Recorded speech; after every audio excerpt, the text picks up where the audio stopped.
Knock, knock, Mr. Roby. No przepraszam, co pan robi w moim domu?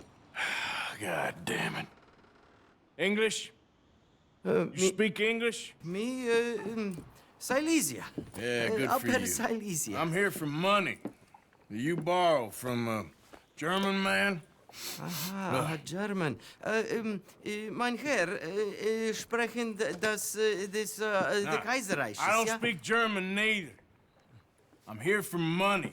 Money that you borrowed from Leopold Strauss.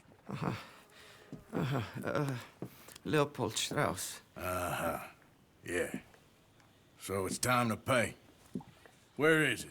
Oh, well, no, have nothing. It's very bad winter. We've all had a bad winter, pal. Where is it? Oh, no. No, nie, nie.